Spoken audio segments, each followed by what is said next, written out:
Phone হাতে নিয়ে কথা বলি হবে। ঠিক আছে, আচ্ছা গ্রুপে শেয়ার করে দাও লিংক।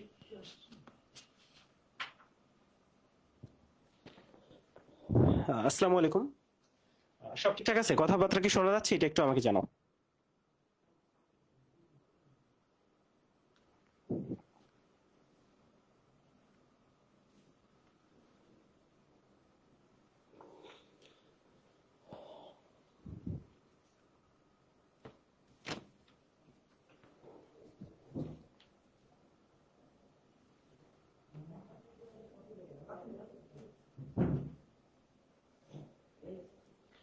আচ্ছা আমরা ধরো এইভাবে করি যে ধরো বায়োলজি গুলো আমি ফার্স্ট সবগুলো আমি তো জানি করে গেলাম, তারপর তুমি কেমিস্ট্রি গুলো এইভাবে করে যাই ফার্স্ট। ঠিক আছে, ওকে ঠিক আছে। আচ্ছা তো আমরা প্রশ্ন দেখলাম, এতক্ষণ ধরে আমরা আসলে চেষ্টা করছি তোমাদের জন্য একটা নির্ভুল সলভ দিতে পারি, যার জন্য একটু লেট হয়েছে, নাহলে আমরা আরো আগে পারতাম। ঠিক আছে, তো আমাদের প্রায় 10 থেকে 12 জনের একটা টিম, আমরা এতক্ষণ ধরে পরিশ্রম করলাম এবং আমরা চেষ্টা করছি যে আমাদের পক্ষে যতটা নির্ভুল করা সম্ভব বইয়ের রেফারেন্স ঘেটে ঘেটে। তো আমরা রেফারেন্সটা এখনো অ্যাড করতে পারি নাই, তো আমরা আশা করি কালকের মধ্যে আমরা রেফারেন্সটাও অ্যাড করে দিব। তো অনেকেরই একটা কোশ্চেন যে ভাই কাটমার্ক কত হবে, তো কাটমার্কের ব্যাপারে আমার কাছে পার্সোনালি মনে হয় এখানে যেমন এটা আসলে একটু ভ্যারি করে, যেমন জীবন যদি বলে ওর হয়তো ঠিক আমার সাথে মিলবে না। তো এখানে আমার যেটা মনে হয় সেটা হচ্ছে 70-র আশেপাশে, 70-র এক এদিক ওদিক হতে পারে। ব্যাপারটা এরকম। প্রশ্ন আসলে কেমন হয়েছে দেখো, মেডিকেল ভর্তি পরীক্ষায় সবসময় তুমি আজকেও আমি দেখাই দিব যে 4টা 5টা প্রশ্ন এবং কিছু প্রশ্ন বিতর্কিত থাকে। হ্যাঁ, যেমন তুমি কোচিং এর একটা পরীক্ষা দাও, তুমি বিতর্কিত প্রশ্ন পাবা না, কিন্তু মেডিকেল ভর্তি পরীক্ষায় প্রতি বছরই বিতর্কিত প্রশ্ন থাকে, যার অ্যান্সার কি হবে আসলে 100% নিশ্চিত করে বলা একটু কঠিন। এই জন্য হচ্ছে নিশ্চিতভাবে বলাও একটু কঠিন যে তুমি নাম্বার কত পাবা, 1 2 এদিক ওদিক হয়। ফলে আমরা যেই নাম্বার এখান থেকে মিলাবা তার থেকে তুমি 2 3 মিনিমাম 3 মার্ক একটু কমায় ধরবা, এটা তোমার জন্য সেফ জোন। আচ্ছা, তো কাটমার্ক যেটাই হোক, আমার মনে হয় যে চলো আমরা একটু দেখি যে আমি ফার্স্টে হচ্ছে বায়োলজি গুলো আমি দেখাচ্ছি, এরপর জিৎ কেমিস্ট্রি দেখাবে, আমাদের আসিফ ফিজিক্স দেখাবে, আমাদের যার যা সাবজেক্ট। যদিও আমার কেমিস্ট্রি আমার সাবজেক্ট, কিন্তু আমার সাথে জিতও আছে, আর হচ্ছে আমাদের মিম আছে, মিম জিকে দেখাবে, আর নিশাত ইংলিশ দেখাবে। তো আমি ফার্স্টে একটু বায়োলজি গুলা তোমাদের দেখাই দিই। সাউন্ড প্রবলেম কি হচ্ছে একটু আমাকে জানাও তো, যে সাউন্ড প্রবলেম হচ্ছে কিনা একটু আমাকে জানাও। আচ্ছা না, সাউন্ড আশা করি ঠিক আছে। ওকে ঠিক আছে, চলো চলো আমরা শুরু করি। বায়োলজি গুলা হচ্ছে, আচ্ছা নাম্বার গুলা কি ওখানে আমি খাতায় লিখছিলাম, নাম্বার গুলো একটু ইয়া করো তো। আচ্ছা তারপর আমি বায়োলজি গুলো দেখাই দিই, দেখি আমি এখান থেকে খুঁজে বের করি যে বায়োলজি গুলো কোনগুলো, সেগুলো আমি দেখাচ্ছি। আচ্ছা, তো প্রথমে একটা প্রশ্ন 8 নাম্বার, এই একটা প্রশ্নই হচ্ছে আমরা 100% রাইট আনসার এখনো ফিক্স করতে পারি নাই, কারণ আমরা একটা সোর্স খুঁজে পাইনি। তো তোমরা যদি কোনো সোর্স পাও সেটা আমাদের একটু বলতে পারো। আচ্ছা সাউন্ড কম হচ্ছে, আচ্ছা আমি মাইকটা তাহলে এখানে পিন করতেছি, দেখা যাক সাউন্ডটা ঠিক হয় কিনা। আমি মাইকটা পিন করতেছি, তাহলে আমাকে একটু বলবা যে সাউন্ড ঠিক হচ্ছে কিনা। তো আমরা সলভ ক্লাসের পরে তোমাকে, আচ্ছা আমরা হচ্ছে সলভ ক্লাসটা হওয়ার পরে তোমাদেরকে এই সলভ শিটটা দিয়ে দিব। হ্যাঁ, তো 8 নাম্বার প্রশ্ন, উন্নত প্রজাতির বীজ তৈরিতে কোনটা ব্যবহৃত হয়, এই প্রশ্নটার সোর্সটা আমরা এখনো খুঁজে পাইনি, এইটা একমাত্র প্রশ্ন। এরপরে চলে আসো আমাদের 14 নাম্বার প্রশ্ন।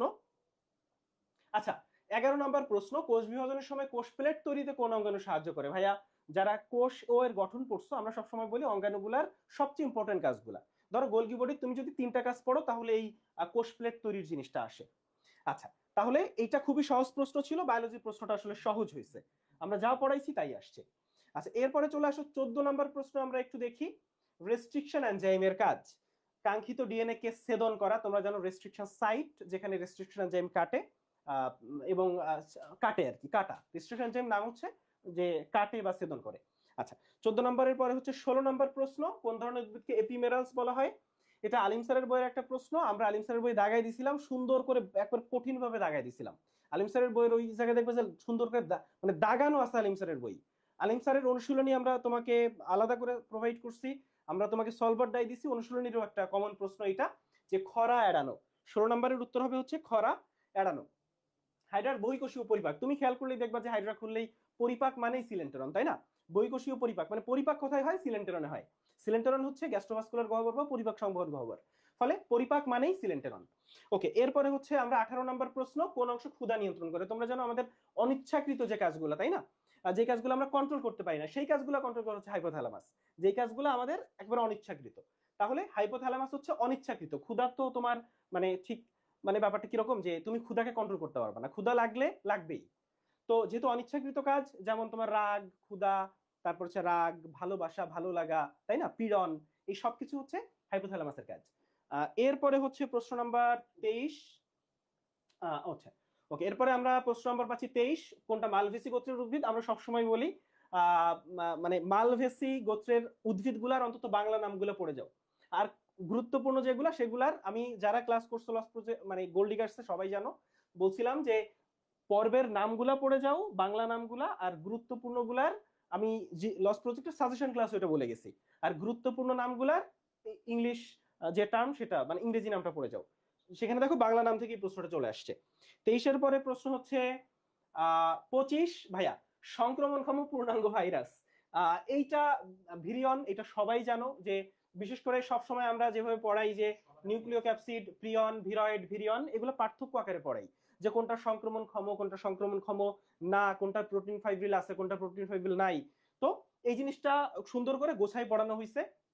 এখন একটু চলে আসো 25-এর পরে আছে হচ্ছে ডেল্টয়েড টিউবারোসিটি কোন স্থির অংশ? হিউমেরাস। তোমরা জানো যে humerus, humerus deltoid, humerus deltoid.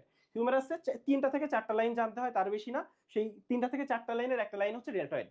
আচ্ছা, আমরা আসলে বেশি সময় নিতে চাচ্ছি না, আমরা খুব দ্রুতই শেষ করতে চাচ্ছি, ঠিক আছে? আচ্ছা, 27-এর পরে আমাদের আছে হচ্ছে 35 নাম্বার। আচ্ছা, 35 নাম্বারের অ্যান্সার হচ্ছে ফুসফুসের আবরণকে প্লুরা বলে। আমি এভাবে পড়তাম প ফ, প এর পরে ফ, পতে প্লুরা, ফতে ফুসফুস, তাই না? তাহলে ফুসফুসের আবরণ হচ্ছে প্লুরা, প ফ।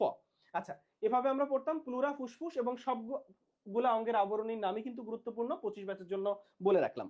আচ্ছা, 35-এর পরে হচ্ছে আমরা পাচ্ছি 36। আচ্ছা, ক্রেব চক্র কোথায় গঠিত হয়? মাইটোকন্ড্রিয়াতে সংঘটিত হয়। ভাইয়া এটা মনে হয় আলাদা করে বলার দরকার নেই, 9 নম্বর অধ্যায় যদি কেউ কোনোদিন খুলে থাকো তাহলে এই প্রশ্ন উত্তর পারা উচিত। আচ্ছা, নিচের কোনটিকে মানুষের দ্বিতীয় মস্তিষ্ক হিসেবে বলা হয়? অ্যান্টেরিক স্নায়ুতন্ত্র।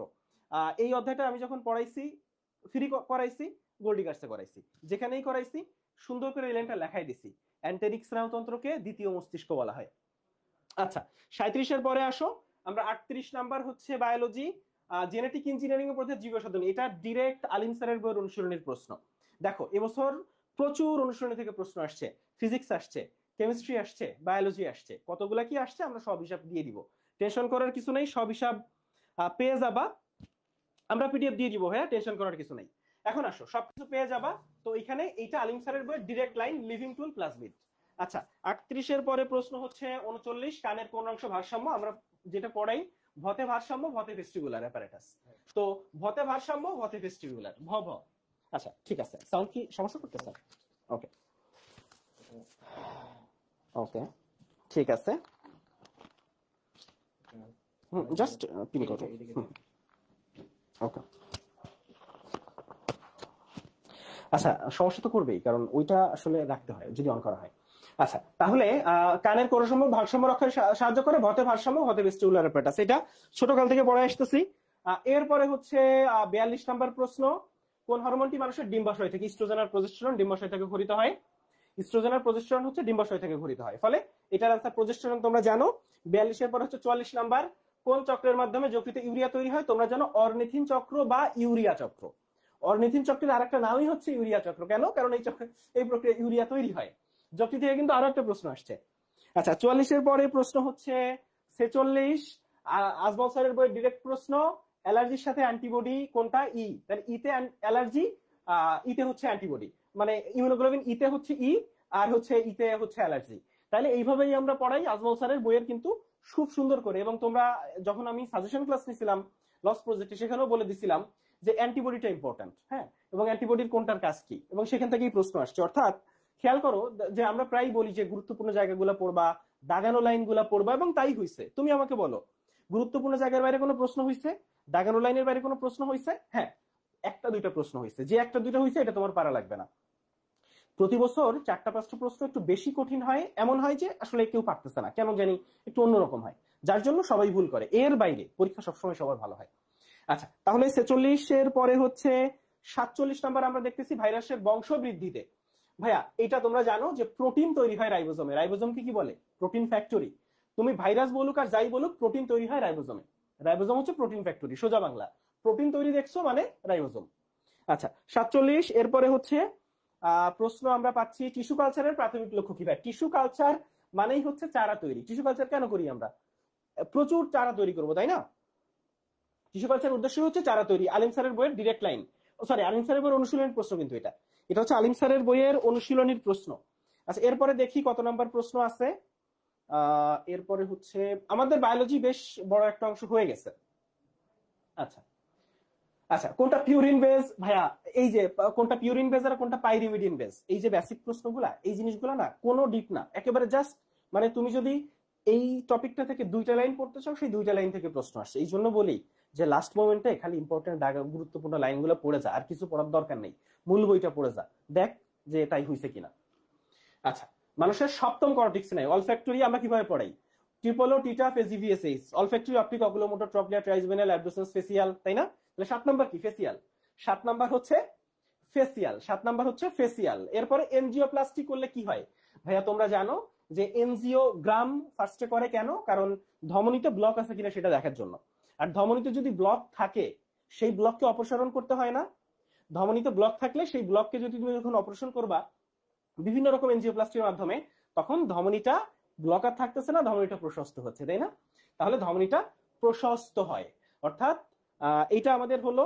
এরপরে চলে আসো, আমরা একটু বায়োলজি দেখাচ্ছি, কারণ আমি দেখাইতে পারতাম কিন্তু আমাদের বাকিরা ওয়েট করতেছে।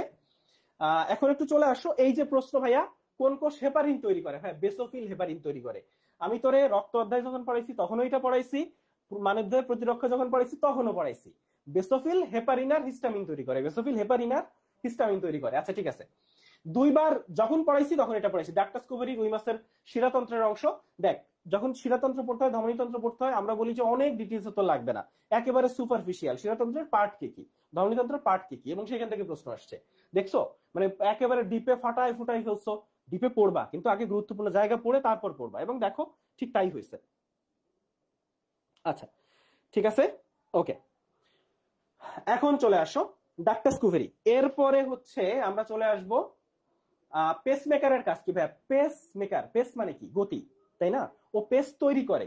তাহলে হৃদযন্ত্রের যে গতি বা হৃদের যে স্পন্দন, এই হার্ট বিট, এই বিট তৈরি করে কে?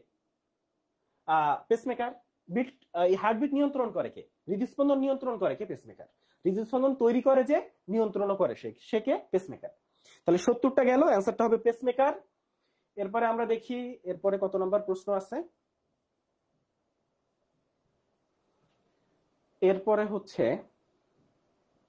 এটা, এই যে হিমোগ্লোবিন, এটা জেনেটিক ভাবে নিয়ন্ত্রিত কোষের মৃত্যুকে কি বলে ভাইয়া? তোমরা জানো যে অ্যাপোপ্টোসিস। এখানে একটু প্যাচ লাগানোর চেষ্টা করছে, অ্যাপোফাইসিস, হ্যাঁ নেক্রোসিসের জায়গায় মেটাস্টাসিস দিয়ে দিছে। তো তোমরা জানো যে এটা অ্যাপ্রোসিস আর এই যে অ্যাপোপ্টোসিস, এটা আমরা মনে হয় সবাই জানি যে নিউট্রিশনের অভাবে মারা গেলে কি হয়, আর জেনেটিক্যালি মৃত্যুকে কি বলে। এই 2টা লাইন আমরা সবাই জানতাম, অর্থাৎ এই জায়গায় প্রশ্ন কঠিন হয়নি, বায়োলজির প্রশ্ন সহজ হয়েছে। হ্যাঁ বায়োলজির মোটামুটি আমার মনে হয় যে যারা একটু ভালো পরীক্ষা দিয়েছে তারা 28-29 অনেকেই তুলতে পারছে। আচ্ছা নিচের কোন এনজাইমটি জমাট রক্ত গলাতে ব্যবহৃত হয়? ইউরোবাইলেজ। আমরা এভাবে পড়াতাম যে রক্তর র, ইউরোর র, তাহলে রক্ত গলাতে হচ্ছে ইউরোবাইলেজ, রক্ত গলাতে হচ্ছে ইউরোবাইলেজ। আচ্ছা কোনটি নাইট্রোজেন বিহীন পদার্থ? ল্যাকটিক অ্যাসিড হচ্ছে নাইট্রোজেন বিহীন পদার্থ। এটা আসলে কোষ রসায়ন থেকে আনসার করা যায় যে কোষ রসায়নে ল্যাকটিক অ্যাসিডের সংকেত আছে, সেখানে তুমি জানো যে এখানে নাইট্রোজেন নাই, এইটা একটা জিনিস। আর 2 নাম্বার হচ্ছে নাইট্রোজেন যুক্ত রেচন পদার্থ কোনগুলা, সেগুলাও তুমি জানো, সেটা জানলেও তুমি বুঝতে পারবা যে ল্যাকটিক অ্যাসিড নাইট্রোজেন যুক্ত রেচন পদার্থ না। আচ্ছা ঠিক আছে, এরপরে হচ্ছে সরল দোলক গেল। এরপরে কোনটির উপস্থিতিতে স্নেহ পদার্থের ইমালসিফিকেশন হয়? বাইল সল্ট, তাই না? এটা আমরা সবাই জানি যে স্নেহ পদার্থের ইমালসিফিকেশন হয়। এই মানে এখানে আসলে ব্যাপারটা এমন হয়েছে যে আমি তোমাকে যে ব্যাখ্যা করব কোন একটা প্রশ্ন, সেরকম প্রশ্ন নাই। আচ্ছা ও আচ্ছা আচ্ছা, পূর্ণবাসু সুস্থ মানুষের 2 বৃক্কে, এই যে প্রশ্নটা, এই যে ইনফরমেশন, এটা একটা ইনফরমেশন, এবং আমরা সিক্রেট সাজেশনের একটা স্ক্রিনশট অলরেডি ছবি গ্রুপে দিয়ে দিছি, যে এটা অন্য রাইটারের বই, অন্য রাইটারের বই মানে সিক্রেট সাজেশন। তো এটা অন্য রাইটারের বই থেকে আসছে, মানে সিক্রেট সাজেশন থেকে কমন আসছে, এবারও তাই হয়েছে। আচ্ছা তাহলে এইটা, তারপর কোনটির উপস্থিতি স্নেহ পদার্থের ইমালসিফিকেশন হয়? আমরা জানি বাইল সল্ট। ঠিক আছে, তাহলে আমার বায়োলজিটা শেষ। এরপর হচ্ছে আমরা আমরা আজকে লাইভ শেষে পিডিএফ দিয়ে দিচ্ছি, এরপর হচ্ছে আমাদের আসো জিত আসো। আচ্ছা একটা ইউজ করো, বাকিটা আমরা অফ না ভাই, দুইটাই ওকে ওকে ঠিক আছে।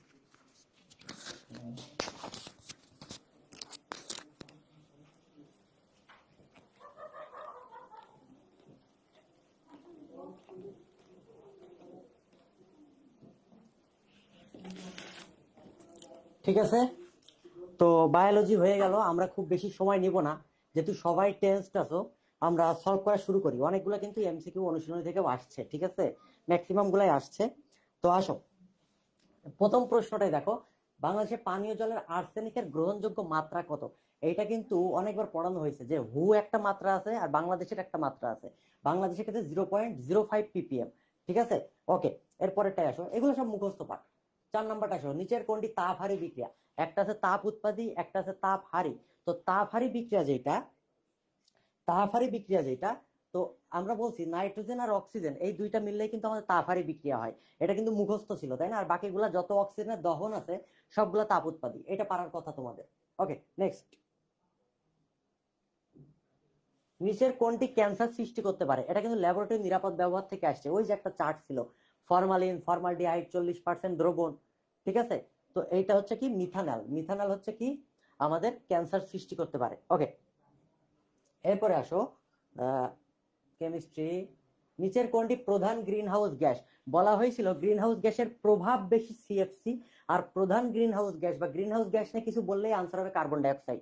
নিচের কোনটি প্রধান green house gas? Carbon dioxide. এটা সলভার ডাইতেও কিন্তু পড়িয়েছি, ক্লিয়ার? ওকে, এরপরে আসো 20 নম্বর, 35°C তাপমাত্রায় অক্সিজেনের দ্রাব্যতা কত? এইটা আমাদের পারার কথা, ঠিক আছে। দেখো, দ্রাব্যতা দেওয়া আছে এস, আর অক্সিজেনের তো তুমি মোলার ভরটা জানো, তুমি জানো পিপিএম কেমনে বের করি, S M into 1000, 1000, S M into 1000। এটা তুমি একটু মাথা খাটাইলে পারতা। ওকে, দেখো অক্সিজেনের কত 32 ইন্টু কত 2.3। আমি 10⁻⁴ হিসাব করার দরকার নাই, আমি এইটা দিয়ে হিসাব করি। তার মানে 32 গুণ 23 ডিভাইড বাই 10, এইটা আসবে তোমার 7.736, কারণ 32 গুণ 23 এটা গুণ করলে 736 আছে। 3 দুগুণে 6, দেখো অপশনে 3 দুগুণে 6 একটা আছে, নাই, আনসার তো এইটাই হবে। তোমার ক্যালকুলেশন পুরোটা যাওয়ার দরকারও নাই তো, ঠিক আছে। ওকে, এরপরে আসো,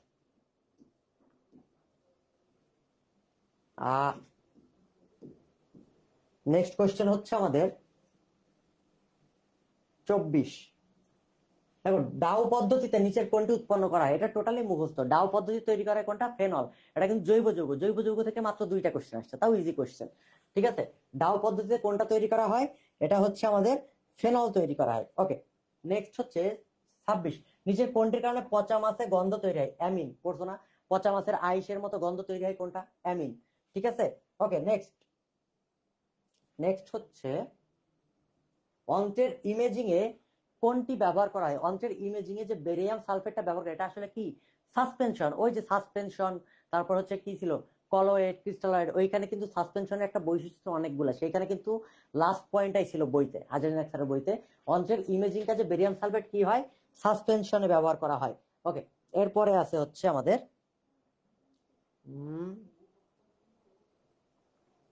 বর্জ্য রিসাইকেলিং থেকে প্রধানত কি কি সুবিধা পাওয়া যায়? এটা হাজারিন স্যারের বইতেও আছে যে বর্জ্য রিসাইকেলিং থেকে টোটাল 6টা সুবিধা পাওয়া যায়। কয়টা সুবিধা পাওয়া যায়?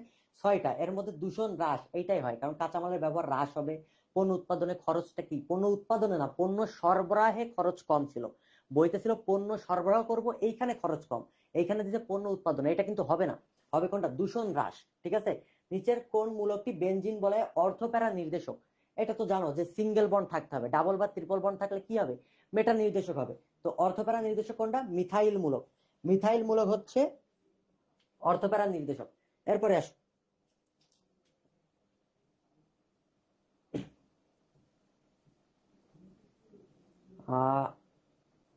পৃথিবীর প্রাণীকুলে অস্তিত্বের মূলে কোন রাসায়নিক প্রক্রিয়াটি অত্যাবশ্যক?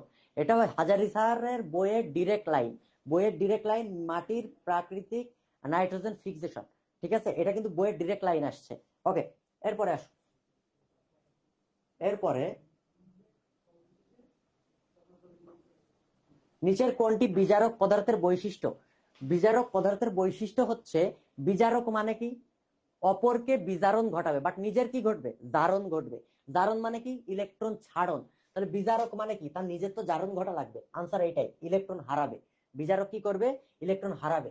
নিচের কোনটি সামঞ্জস্য বিক্রিয়া? দুইটা বিক্রিয়া ছিল, একটা অসামঞ্জস্য বিক্রিয়া, তোমরা জানো ডিসপ্রপোর্শন রিয়াকশন, ক্লোরিন দেয়।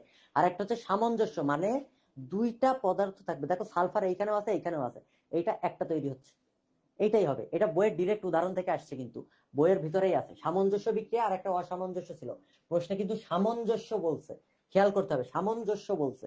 ওকে, এরপরে আসো, 54 গেল। এরপরে হচ্ছে আমাদের এই যে কোন দ্রবণের হাইড্রক্সিল আয়নের ঘনমাত্রাটা এত দেওয়া আছে, পিএইচ কত? এটা দেখতে একটু কঠিন লাগতেছে, তুমি ক্যালকুলেশন করলেই পারতা। দেখো, তুমি কি জানো? হাইড্রোজেন আয়নের ঘনমাত্রা ইন্টু হাইড্রক্সিল আয়নের ঘনমাত্রা সমান সমান কত? 1 × 10⁻⁻14। এটা তুমি জানো কিনা পানির ক্ষেত্রে? এখন দেখো, হাইড্রক্সিল আয়নের ঘনমাত্রা দেওয়া আছে, তুমি H+ আয়নের ঘনমাত্রা পাবা না? ভাগ করে দিবা। আমি ভাগ করব না, 3.4 বাদ দিয়ে দিব, এই 3.5 বাদ দিয়ে দিব। আমি পাওয়ার হিসাব করি না। 10⁻⁻14 ডিভাইড বাই 10⁻⁻4 কত আসে? 10⁻⁻10। তো এইটা যদি মাইনাস লগ করি, মাইনাস লগ H+, এটাই তো পিএইচ নাকি? এটাই তো পিএইচ। তাহলে মাইনাস লগ করলে কত আসে? 10⁻⁻10 এর যদি লগ করি, মাইনাস লগ করি, তাহলে আসে দেখো 10। তার মানে 10-এর আশেপাশে কোনো একটা আনসার হইতে হবে। অপশন দেখো 12, 13, 10, 3, তাহলে আনসার তো 10ই হবে। তুমি এইটাতে করলে বাসায় ক্যালকুলেটর দিয়ে করো, 10.54 আসবে। বাট তোমাকে কাছাকাছি আনসার যাইতে হবে, তুমি তো এত টাইম পাবা না। ক্লিয়ার? আশা করি ক্লিয়ার। ওকে, এরপরে আসো, 61। এই যে আর একটা ম্যাথ, এইটা ডিরেক্ট অনুশীলন থেকে তুলে দিছে। এটা বিভিন্ন ভার্সিটি মেডিকেলেও আসছে। 10% সোডিয়াম কার্বনেটের কত? 10x divide by m, 10x divide by m, তার মানে 10 × 10 ডিভাইড বাই 106। সোডিয়াম কার্বনেটের 106 কত আছে? 0.94। ঠিক আছে, 0.943 ছিল, তার মানে 0.94। তুমি দেখতে পারো 0.95, বাট আনসার আসে 0.943। তুমি এটাকে 5-এ যাইতে পারবা না, অনুশীলনে তো 0.94 আছে। ঠিক আছে, নিচের কোন বায়ু দূষকটি অ্যাসিড বৃষ্টি ঘটায়? এটা হাজারিনাক স্যারের বইয়ের ভেতরে যে বক্স এমসিকিউ আছে ওইখানেও কিন্তু আছে, হুবহু অপশন কিন্তু তুলে দিছে। বক্স এমসিকিউ দেখবা, এটা বক্স এমসিকিউ কত? 1.29। হ্যাঁ, 1.29।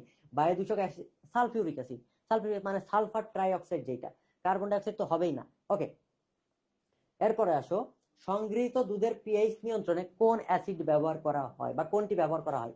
তুমি জানো, বইতে আমি দেখলাম সোডিয়াম কার্বনেট আছে, সোডিয়াম বাইকার্বনেট আছে, তো কোনটা দেখাবো? তবে যেটা আনসার নাই সেটা তো প্রশ্নকর্তারা জানে, এটা আমরাও জানি না, তুমিও জান না, বাট আমি বলবো সোডিয়াম বাইকার্বনেট দেখানোটা প্রিফারেবল। কারণ কি? সোডিয়াম কার্বনেট কই থাকে? কাপড় কাচা সোডাতে।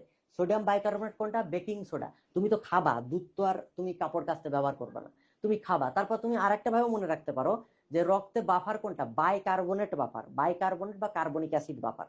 তাহলে বাইকার্বনেটটা তোমার জন্য কম্পোটেন্ট, তোমার বডিতে সেইটাকে মানে ভালোভাবে ব্যবহার করা যাবে। তো কাপড় কাচা সোডা এটা আসলে যেহেতু দুইটাই আছে, আমি বলবো সোডিয়াম বাইকার্বনেট দেওয়াটা তোমার জন্য বেটার। ওকে, এরপরে আসো, নিচের কোনটি প্রাইমারি স্ট্যান্ডার্ড পদার্থ? এটা একটা মানে কি বলবো, থাক কিছু বলবো না। প্রাইমারি স্ট্যান্ডার্ড পদার্থ সি থাকলে আমরা কি বলবো? প্রাইমারি স্ট্যান্ডার্ড পদার্থ। কারণ কি? এক্সেপ্ট HCl, এক্সেপ্ট কি? HCl। তো সোডিয়াম কার্বনেট হলো কি? প্রাইমারি স্ট্যান্ডার্ড পদার্থ। এরপরে কি আছে?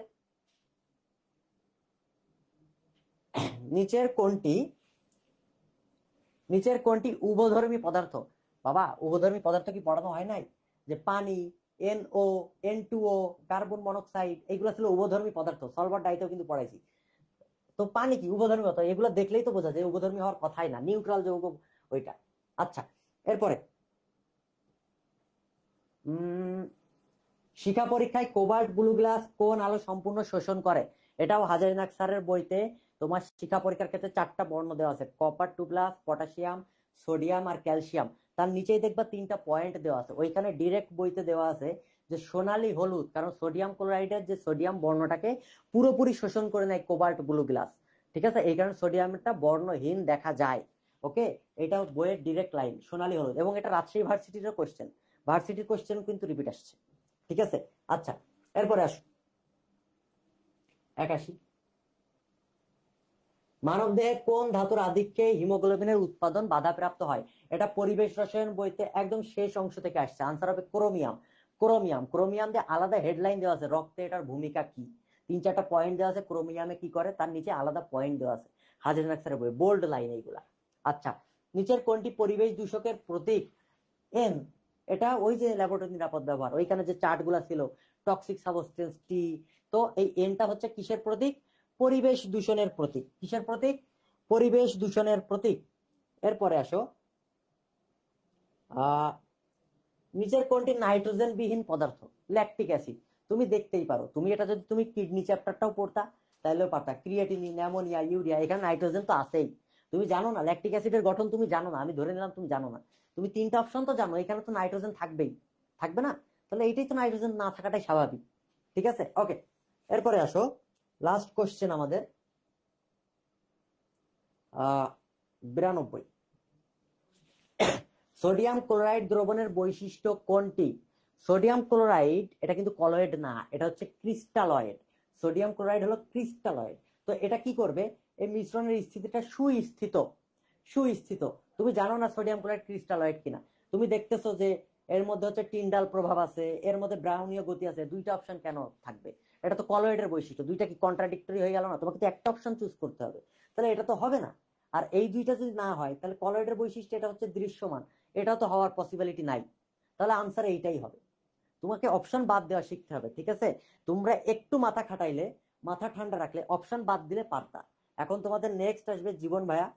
জীবন ভাইয়া তোমাদের ফিজিক্স দেখাবে, কোনো সমস্যা নাই। ও আচ্ছা, আহা, কেমিস্ট্রি কিন্তু ইজি আসছে, না পারলে সব কটাটা পিটাবো। আচ্ছা ঠিক আছে, আমি এই প্রথম যখন হচ্ছে ফিজিক্স পড়ানো শুরু করছি, আমি একটা কথা বলছি যে ভাই তোরা ফিজিক্সে একটু ছোটখাটো ম্যাথ প্র্যাকটিস করা শুরু করিস। হাফিজ ভাই যখন সিক্রেট সাজেশন বই পাবলিশ করলো, আমি ভাইরে জোর করে ধরলাম যে ভাই যে করেই হোক আপনি আমারে এই এর মধ্যে একটু ম্যাথের টাইপ দিতে দেন, সিক্রেট সাজেশনের মধ্যে ম্যাথের কয়েকটা টাইপ দিতে দেন, এর মধ্যে থেকে দেখেন ফিজিক্সে এবার অনেকগুলো ম্যাথ আসবে। আসছে, ফিজিক্সে অনেকগুলো ম্যাথ আসছে এবং সবগুলো অ্যাকচুয়ালি হাতে করা ম্যাথ, একটা বাদে। এখন 20 মার্কের মধ্যে একটা ম্যাথ যে আসবে না, একটা ম্যাথ যে আমাদের করবার মতো না, যে অ্যাকচুয়ালি খুব ডিপলি পড়ছে সে পারবে, এটা মেনে নেওয়া যায়, তাই না? তাহলে সেই হিসেবে আমাদের দেখতে হবে যে আমরা সর্বোচ্চ কতটুকু কারেক্ট করতে পারি। চলো, আমাদের প্রথম যে কোশ্চেনটা আসছে সেটা হচ্ছে 9 নম্বরে। আমি দেখবো 9 নম্বর না, সরি, এটা 10 নম্বর কোশ্চেন। দুটি ভেক্টর রাশির মান যথাক্রমে 8 ও 6 একক, একটার মান 8, একটার মান 6, এরা পরস্পর 30 ডিগ্রি কোণে একটি আসে, সব ঠিক আছে। প্রশ্ন কিন্তু এদের লব্ধি চাই নাই। অনেকেই কি করছে আমি জানি, লব্ধি বের করে উত্তর খুঁজে পাই নাই। প্রশ্ন কি করছে দেখো, খুব ক্লেভারলি, ভেক্টর গুণফল কত, ভেক্টর গুণফলের অপর নাম কি? ক্রস গুণ। আরে ভাই তোদের এটা কতবার করাইছি আমি, যে ভেক্টর গুণফল কিভাবে বের করতে হয়, ভেক্টর গুণফল কিভাবে বের করতে হয় দেখি। এখানে আমি জানি যে ভেক্টর গুণফল ধর বের করছে, তাহলে কি হবে? 8 হবে, তার সাথে 6 গুণ হবে। আমরা জানি এ ক্রস বি, এ ক্রস বি, দুইটা ভেক্টরের ভেক্টর গুণফল কি? এ বি সাইন থিটা না? এই এ বি সাইন থিটা কেন বলো? এই দুইটার মান কি? A B sine theta. তাহলে সেই হিসাবে কি হবে? 8, 6 সাইন 30 ডিগ্রি। 8, 6 সাইন কত ডিগ্রি বলো? 30 ডিগ্রি। তাহলে সেই হিসাবে, সরি এই জায়গাতে আবার এক্সট্রা দিয়ে ফেলছি, তাহলে 8, 6 সাইন 30 ডিগ্রি। তাহলে শেষে কত হচ্ছে? 6টা 48, সাইন 30 ডিগ্রি মান হচ্ছে হাফ, তাহলে হিসেবে 24 হচ্ছে। এই হচ্ছে 24 মান। এত সহজ জিনিস দিয়ে ফিজিক্স শুরু হয়েছে। আচ্ছা ঠিক আছে, এরপরে যাই দেখো, এরপরে সরাসরি আছে 19 নাম্বার। 19 নাম্বারে আসি আমরা। 19 নাম্বার কই গেল? এই যে নিচে 19 নাম্বার। কুলম্বের সূত্র কোন ক্ষেত্রে প্রযোজ্য? আমি যখন কুলম্বের সূত্র পড়াইছি এবং তোমাদেরকে এটা বলছি যে মহাকর্ষ সূত্রের সাথে মিল আছে, একটা কথাই আমি বলছি তোমাদের বারবার, যে হিউজ একটা বস্তু ধরো তোমাদের আমি বসাই দিলাম, আমি বললাম এর কুলম্বের, এর মধ্যে যে চার্জ আছে তার কুলম্ব বল বের করো, তুমি বের করতে পারবে না, কারণ কুলম্ব বলের একটা নিয়মই হচ্ছে চার্জগুলোকে বিন্দু চার্জ হইতে হবে, এবং এই বিন্দু চার্জের আরেকটা নাম আছে গাণিতিক বিন্দু। তাহলে সেই হিসেবে যখন বলতেছে কুলম্বের সূত্র কোন ক্ষেত্রে প্রযোজ্য, কোন ক্ষেত্রে বলো? বিন্দু চার্জের ক্ষেত্রে বা গাণিতিক বিন্দুর ক্ষেত্রে। বড় চার্জ হইলে বা পুরো একটা বস্তুর চার্জকে আমি কুলম্ব বলের আওতায় আনতে পারবো না। আচ্ছা ঠিক আছে, তাহলে 19 নাম্বার গেল। এরপর চলো 21 নাম্বারে চলো। 21 নাম্বার কই? এই যে 21 নাম্বার। কি ম্যাথ দিছে দেখো, বলতেছে ফোকাস দূরত্ব। আচ্ছা দেখো, প্রশ্ন করছে কি, যে ফোকাস দূরত্ব যদি 1000 সেন্টিমিটার হয়, তাহলে দেখো আমরা জানি ফোকাস দূরত্বতে ডায়াপ্টার যখনই বের করতে হয় আমাকে মিটার এককে নিতে হবে। তাহলে আমি যখনই দেখবো না আমার এই জায়গাতে 1000 সেন্টিমিটার আছে, আমি যখনই দেখবো আমার জায়গাতে 1000 সেন্টিমিটার আছে, আমি কি করবো বলতো? আমি জানি যে 1000 সেন্টিমিটার যেহেতু বলতেছি, সেটাকে আমি 100 দিয়ে যখন ভাগ করবো, যেহেতু 1 মিটার সমান 100 সেন্টিমিটার, তখন আমি কি পাবো বলো? আমি এখানে 10 মিটার পাবো। কত মিটার? 10 মিটার। এখন আমি ডায়াপ্টার সমান কি জানি? ডি সমান হচ্ছে 1/f ডি সমান 1/f, তাহলে 1/10 কত হইলো 0.1, তাহলে 0.1 ডায়াপ্টার। কিন্তু আমার এখনো শর্ত আছে যে এটা উত্তল না অবতল, প্রশ্নে লেখা আছে উত্তল লেন্স, তাহলে উত্তল হইলে পজিটিভ হবে, তাহলে পজিটিভ হইলে কত হবে প্লাস 0.1 ডায়াপ্টার। দেখছো কত হইলো বলো, প্লাস 0.1 ডায়াপ্টার। তাহলে পজিটিভ নেগেটিভ সব কিন্তু সব মাল মশলা এর মধ্যে কিন্তু দেওয়া আছে, আমার জাস্ট বুঝে শুনে আনসার করে আসতে হবে। আচ্ছা এরপর চলো, এরপর 29 নম্বরে যাই আমরা। 29 নাম্বার এই যে দেখো এই প্রশ্নটা ইম্পর্টেন্ট। বলছে স্থির অবস্থা থেকে কোনো বস্তুকণা সুষম ত্বরণে আনুভূমিক সরলরেখা বরাবর যাত্রা শুরু করলো, ঠিক আছে। চতুর্থ ও তৃতীয় সেকেন্ডে তার অতিক্রান্ত দূরত্বের অনুপাত কত হবে? আমি তোমাদের প্রথমে একটা জিনিস শেখাই, এখানে বলছে না যে চতুর্থ ও তৃতীয়, কি বলছে দেখো এখানে বলছে চতুর্থ ও তৃতীয়। ইস, এটা কিভাবে বুঝবো,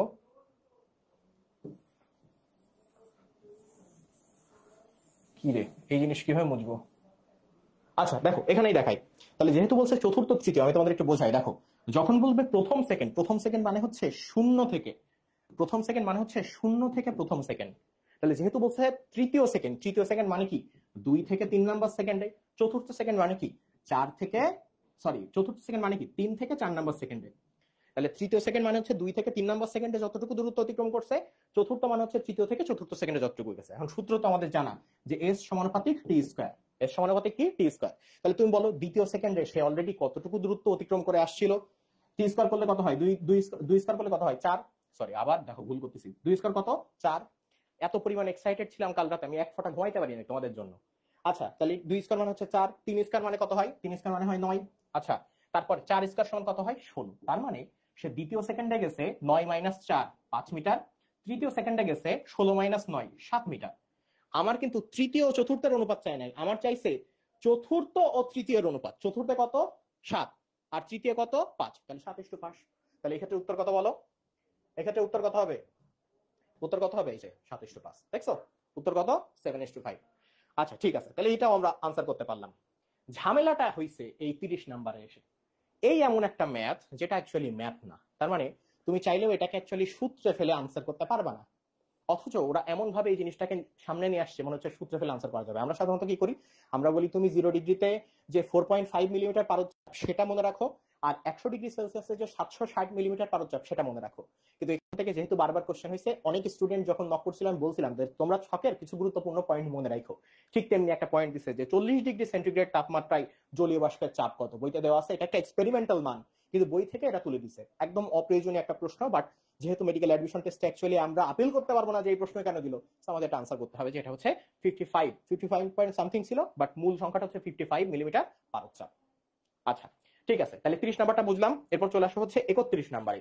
31 নাম্বার বলছে কোন শব্দ তীব্রতায় কানে তীব্র যন্ত্রণা হয়, কানে তীব্র যন্ত্রণা হয়। বইতে একটা ছক আছে দেখবা, এই ছকের সর্বশেষ লাইনটাই আছে যে কানে তীব্র যন্ত্রণা সৃষ্টিকারী শব্দ।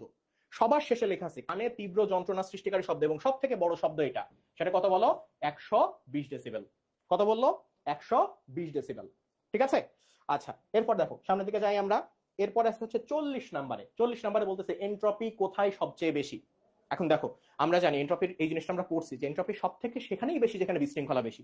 কঠিন পদার্থে বিশৃঙ্খলা কম, এন্ট্রপি কম। তরল পদার্থে সামান্য বেশি, তবে গ্যাসীয় পদার্থের থেকে তো বেশি না, মানে গ্যাসীয় পদার্থে এন্ট্রপি সব থেকে বেশি, আর তার থেকেও বেশি হচ্ছে প্লাজমা অবস্থায়। তাহলে এখানে গ্যাসীয় পদার্থে দুইটা আছে, একটা হচ্ছে মিথেন গ্যাস আর একটা হচ্ছে অক্সিজেন গ্যাস। এখন তাহলে আমি কিভাবে বের করব, সহজ কথা, একদম সহজ সূত্র মনে রাখবা, বা যেটা তোমার মনে করছো অনেকেই, সেটা হচ্ছে ভর যদি কম হয় এন্ট্রপি বেশি। কি বললাম, ভর যদি কম হয় এন্ট্রপি বেশি। তার মানেটা কি, মানে হচ্ছে ধরো একজন খুব মোটা সোটা, তার ভর অনেক বেশি, সে কি লাফালাফি বেশি করে বিশৃঙ্খলা বেশি করতে পারবে, পারবে না। কিন্তু যার ভর কম, এই পুংটার ছানায় কি করবে, যেখানে সেখানে লাফাই বাড়াবে, কারণ ভর কম তো ইজিলি মুভেবল, তো ওর বিশৃঙ্খলা মাত্রা বেশি, ওর এন্ট্রপির মাত্রা বেশি। এখন তুমি যদি এই দুইটার মধ্যে তুলনা করো, মিথেন গ্যাস এবং অক্সিজেন গ্যাসের মধ্যে, মিথেন হচ্ছে CH4, CH4 এর ভর তুলনা করে দেখো 12 + 4 16, আর অক্সিজেন গ্যাস হচ্ছে 16 + 16, তার মানে হচ্ছে 32। তাহলে তুমি বুঝতে পারছো অক্সিজেন গ্যাসের ভর বেশি, তাহলে হিসেবে ভর বেশি হইলে ওর এন্ট্রপি কম, আর মিথেন গ্যাসের যেহেতু ভর কম 16, তাহলে ওর এন্ট্রপি বেশি। তাহলে গ্যাসীয় পদার্থের মধ্যে মিথেন গ্যাস হচ্ছে উত্তর। বোঝা গেছে ব্যাপারটা, বোঝা গেছে। আচ্ছা আচ্ছা এরপর চলো, এরপর কি আছে 43 নাম্বার। আচ্ছা 43, এই জিনিসটা যে কতবার বলছি তোদেরকে, কতবার যে বলছি, দেখ 1 আলোকবর্ষ সমান, আমি তোদের মিটারে নাম বলছি বারবার, ভাই তুই মিটারে কিলোমিটারে একসাথে মুখস্থ করতে যাস না, এই জায়গাতে প্যাচ খাবে। আমি বলছি তুই কিলোমিটারে পড়, আমি তোদের এটাও পড়াইছি যে এই যে আলোকবর্ষ এটা দূরত্বের একক, তোরা জানিস সবাই, এবং আলোকবর্ষ সমান কত এটা পড়তে হবে। তোদের জন্য গান পর্যন্ত গাইছি যে কত আলোকবর্ষ দূরে, যে 9.46 ইন্টু 10⁻12 কিলোমিটার। 9.46 ইন্টু 10⁻12 কিলোমিটার এক আলোকবর্ষ সমান। আলো এক বছরে যতটুকু দূরত্ব অতিক্রম করে, ঠিক আছে। আচ্ছা গেল 43 পর এরপর আসছে হচ্ছে 48 নাম্বার। কত নাম্বার? 48। দেখি 48 বলতেছে স্থিতিশীল অবস্থা থেকে যাত্রা শুরু করে একটি বস্তু 5 সেকেন্ডে 187.5 মিটার অতিক্রম করলে বস্তুটার ত্বরণ কত। কোন সূত্র দিয়ে করব? সূত্র তো আমার হাতেই আছে রে, সূত্র তো আমার হাতেই আছে। দেখি মুছে এইসব, হ্যাঁ মুছে। দেখি কোন সূত্র বলতো?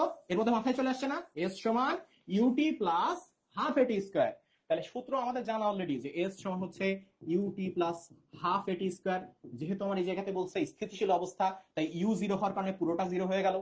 আচ্ছা কতটুকু দূরত্ব অতিক্রম করছে? 187.5। কিভাবে দ্রুত ক্যালকুলেশন করতে হয় দেখাইছি। 187.5, তারপর গেল হচ্ছে হাফ, এ আমার বের করতে হবে, টি দেওয়া আছে কত সেকেন্ড? 5 সেকেন্ড, তাহলে আমি বসাই দিলাম হচ্ছে 5 স্কোয়ার, ঠিক আছে। আচ্ছা এই হাফ তখন আমার এইদিকে চলে আসবে, তাহলে 187 কে 2 দিয়ে গুণ করতে হবে। 187 2 দিয়ে গুণ করলে অনেক বড় হয়, কারণ আমাদের তখন মাথা কাজ করে না পরীক্ষার হলে। কিভাবে করব? 100, তাহলে 100 দ্বিগুণ করলে হলো 200। আচ্ছা 80, 80 দ্বিগুণ করলে 160। আচ্ছা 7, 7 দ্বিগুণ করলে 14, আর 0.5 আছে দ্বিগুণ করলে 1, কত হইলো? 5। এখানে হইলো 7, আর এখানে হইলো 3, তাহলে 375। তাহলে 375 হইলো, 375 কে আমি আবার কত দিয়ে ভাগ করবো? এই যে 5 স্কয়ার, এটিকে এনে ভাগ করে দেবো, তাহলে 25 দিয়ে ভাগ করবো, আমার এ বের হয়ে যাবে। তাহলে 25, 100 এর মধ্যে 25 কয়বার যায়? 4 বার। তাহলে 300 এর মধ্যে কয়বার যাবে? 3 এ 4 12, আর 75 কয়বার যায়? 3 বার। তাহলে 12 প্লাস 3 15, এই হচ্ছে 15। আমার ক্যালকুলেশন বুঝছো? 100 এর মধ্যে 4 বার, তাহলে 300 এর মধ্যে 12 বার, আর 75 এর মধ্যে 3 বার, তাহলে 12 আর 3 হচ্ছে 15 kilometre per second, 15 metre per second. তাহলে 48 আমরা বুঝে গেলাম না? 48 কিন্তু বোঝা গেছে। এরপর চলো পরেরটা কোনটা আছে দেখি। 48 এর পর আছে হচ্ছে 50। আচ্ছা এইটা একটা ম্যাথ। আমি বলছিলাম ম্যাথ আসবে না, ম্যাথ আসবে না বললেই হবে, ম্যাথ আসবে, এবং খুব সহজ ম্যাথ আসবে, কিন্তু সেই সহজ ম্যাথ করে আসতে হবে, মাথায় সূত্র আসা লাগবে। তাহলে ম্যাথটা কি দেখো, ম্যাথটা হচ্ছে কি, প্রশ্নটা করছে হচ্ছে যে একটি বস্তু 4.9 মিটার, দেখছো 9.8 কে অর্ধেক করছে, 4.9 মিটার পার সেকেন্ড বেগে খাড়া উপরের দিকে নিক্ষিপ্ত হলে কত সময় শূন্য থাকবে। একদম অনুশীলনের প্রশ্ন।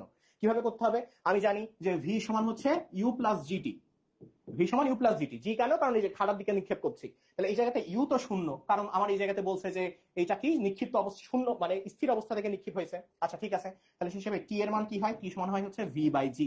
ভি এর মান কত দিছে? 4.9, আর আমার জি এর মান কত দিছে? 9.8। কত হয়? 0.5 সেকেন্ড হয়। কিন্তু এইটা উঠতে নামতেও তো 0.5 সেকেন্ড লাগবে, তার মানে 0.5 প্লাস 0.5 মোট 1 সেকেন্ড। উঠতে 0.5, নামতে 0.5, মোট 1 সেকেন্ড সময় সে কি থাকবে বলো? সে শূন্য থাকবে। মোট 1 সেকেন্ড সময় সে কোথায় থাকবে বলো? মোট 1 সেকেন্ড সময় কোথায় থাকবে? শূন্য থাকবে। আচ্ছা এরপর চলো, এরপর কত নাম্বার আছে? এরপর 58 নাম্বার। একদম সহজ জিনিস। 58 এ কই? এই যে 58। 58 এ বলতেছে যে নিচের কোনটি অসংরক্ষণশীল বল। তোমাদের বারবার বলছি, যেই বলে শক্তির অপচয় হয়, যেই জায়গাতে শক্তির অপচয় হয় সেটা হচ্ছে অসংরক্ষণশীল বল। যেমন ঘর্ষণ, পানির ক্ষেত্রে বা তরল পদার্থের ক্ষেত্রে, বায়ুর ক্ষেত্রে সান্দ্রতা। তাহলে সান্দ্রতা, ঘর্ষণ, যেখানে আমি স্পষ্ট দেখতে পাচ্ছি অপচয় হচ্ছে, সেই জায়গাতে আমি কি বলবো? সেটা অসংরক্ষণশীল বল। তুমি দেখো আদর্শ স্প্রিং এর ক্ষেত্রে যে বল, তড়িৎ বল, অভিকর্ষ বল, এটা সংরক্ষণশীল বল।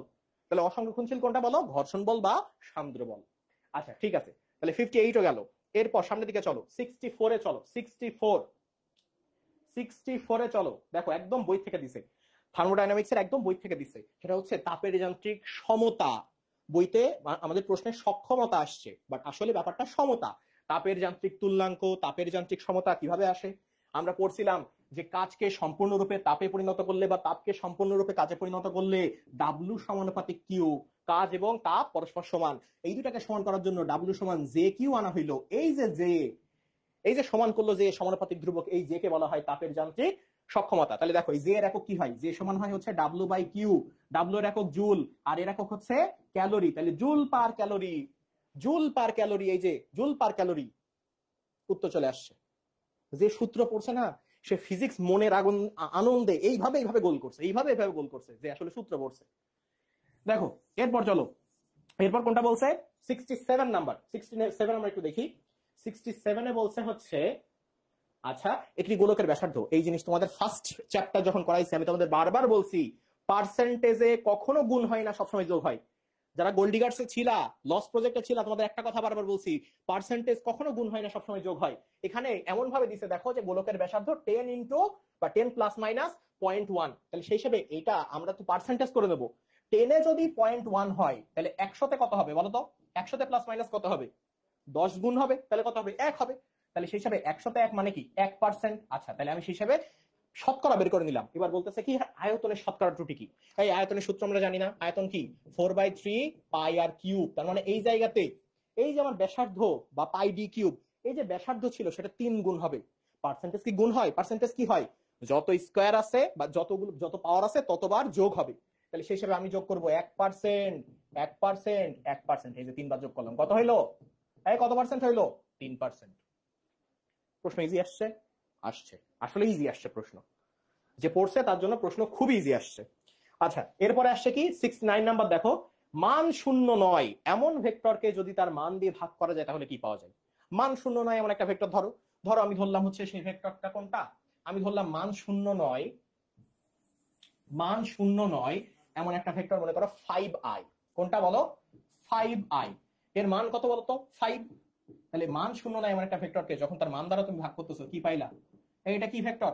একক ভেক্টর না? তাহলে সেই হিসেবে তুমি বুঝতেই পারছো যে মান শূন্য নয় এমন একটা ভেক্টরকে, যে কোনো ভেক্টরকে তার মান দিয়ে ভাগ করলে যদি এই ভেক্টরের মান শূন্য না হয় তাহলে আমি একক ভেক্টর পাবো।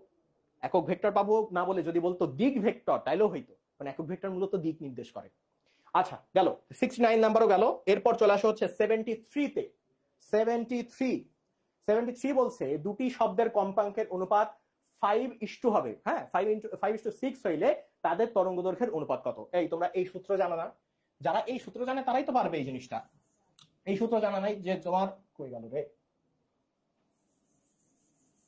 দেখো, এই সূত্র সবারই জানা না যে সি সমান এফ ল্যামডা। এই সূত্র তো জানো। তাহলে এই জায়গাতে এফ সমান কি হয় বলতো? সি বাই ল্যামডা হয় না? তাহলে এফ এবং এই যে আমার ফ্রিকোয়েন্সি এবং তরঙ্গ দৈর্ঘ্য এরা পরস্পরের ব্যস্তানুপাতিক না? তাহলে যখন আমি এরকম ভাবে দেখতেছি যে f1 বাই f2 এর অনুপাত কত দিছে? কম্পাঙ্কের অনুপাত দিছে না? f1 বাই f2 কত দিছে? 5/6। তার মানে এটা অ্যাকচুয়ালি কি ল্যামডা 2 বাই ল্যামডা 1। এটা হচ্ছে ল্যামডা 2 বাই ল্যামডা 1। তাহলে আমার উত্তর চাইছে ল্যামডা 1 বাই ল্যামডা 2 কত? তাহলে আমার ল্যামডা 1 বাই ল্যামডা 2 জাস্ট উল্টাই যাবে। তাহলে ল্যামডা 1 বাই ল্যামডা 2 কত বলো? 6/5 হবে। দেখো এই যে সেই 6/5 দেখছো? 6/5 আনসার দেখছো? এই দেখো সেই 6/5। কোশ্চেন কি খুব একটা কঠিন হয়েছে বলো? কঠিন হয় নাই। এইবার এই জায়গাতে একটা ম্যাথ আছে, দেখো বলছে পৃথিবীর ঘূর্ণন না থাকলে পৃথিবী পৃষ্ঠে কোন বস্তুর ওজন হবে? একদম সরাসরি অনুশীলনী কোশ্চেন। আমি তোমার কোশ্চেন নাম্বার পর্যন্ত বলে দিচ্ছি। এটা সরাসরি হচ্ছে 71 নাম্বার কোশ্চেন। কত নাম্বার? এটা হচ্ছে সরাসরি অনুশীলনীটা দেখো ইসাক স্যারের বইতে 71 নাম্বার কোশ্চেন সরাসরি দেওয়া আছে যে পৃথিবীর ঘূর্ণন না থাকলে এর মানেটা কি জানো? যে পৃথিবীতে কখনোই ঘূর্ণন ছিল না, তখন কি হবে? তাহলে বস্তুর ওজন স্বাভাবিক হবে। কারণ আমরা জানি পৃথিবীর যখন ঘূর্ণন হয় তখন মেরু অঞ্চলে ওজন কি হয় বলো? বাড়ে। মেরু অঞ্চলের ওজন কিন্তু কমে যায় স্বাভাবিকভাবে ওই ঘূর্ণনের কারণে। আর বিষুব অঞ্চলে কোনো ওজনের পরিবর্তন হয় না। কিন্তু যদি পৃথিবীর কখনোই ঘূর্ণন না থাকে তাহলে পৃথিবীর ওজন অপরিবর্তিত থাকবে। বইতে অনুশীলনীতে এই অপশন ছিল অপরিবর্তিত। তো যেটা অপরিবর্তিত সেটাই তো স্বাভাবিকের সমান। যেটা অপরিবর্তিত সেটাই তো স্বাভাবিকের সমান। এটা অনেকে জানি আমি, যে অনেকে কমানো বৃদ্ধি পাওয়া এই জিনিসটা নিয়ে চিন্তায় ছিল, বাট বইতে যেহেতু সরাসরি অপরিবর্তিত ব্যাপারটা এবং অনুশীলনী থেকে আসছে এই জিনিসটা পারার কথা তোমাদের। আচ্ছা দেখো 75 হয়ে গেছে আমাদের। এরপর চলে আসা হচ্ছে 90-তে, সরাসরি 90-তে চলে যাও আবার। 90-তে এর মধ্যে আর কোশ্চেন আসে নাই, গেল এটা নাই। এই যে 90 আচ্ছা 91 দেখো বলতেছে সরল দোলকের সাম্যাবস্থায় কোনটি সর্বোচ্চ হয়? ভাইরে তোদের পড়াইছি পর্যাবৃত্ত গতি, আমি দুলে দুলে পড়াইছি তোদের জাস্ট বোঝানোর জন্য। কিভাবে পড়াইছি সরল দোলকের গতি? কিভাবে মনে আছে? এই মনে আছে? কিভাবে মনে আছে? দেখো মনে ছিল যে সরল দোলকটা এইভাবে চলাফেরা করে, এটা হচ্ছে তার সাম্য অবস্থা, এটা হচ্ছে সর্বোচ্চ অবস্থা। ও যখন এখান থেকে দুলতে দুলতে দুলতে দুলতে এখানে আসে ওর বেগ শূন্য হয়ে যায়। তখন ও আস্তে আস্তে যখন আবার যাওয়া শুরু করে বেগ বাড়ছে বাড়ছে বাড়ছে বাড়ছে, এখানে এসে সর্বোচ্চ বেগ, সাম্য অবস্থায় সর্বোচ্চ বেগ। এইবার এখান থেকে আবার বেগ কমছে, বেগ কমছে কমছে কমছে কমছে, আবার বেগ শূন্য, আবার বেগ বাড়ছে বাড়ছে বাড়ছে বাড়ছে সর্বোচ্চ বেগ, আস্তে আস্তে কমছে কমছে কমছে, বেগ শূন্য। তার মানে এই যে সাম্য অবস্থা, এই জায়গাতে ভিটা কি হয়? ম্যাক্সিমাম হয়। আর সর্বোচ্চ সরণ যে এটা, এই জায়গাতে ভিটা মিনিমাম হয়। কিন্তু নিজে ভিজুয়ালাইজ করলে বোঝা যায় যে সরল দৈর্ঘ্যের সাম্য অবস্থায় আমার বেগ সর্বোচ্চ হবে। আচ্ছা ঠিক আছে, 91 বোঝা গেল। এরপর কি কোশ্চেন আসছে দেখো, এরপরে আসছে হচ্ছে আমার 97।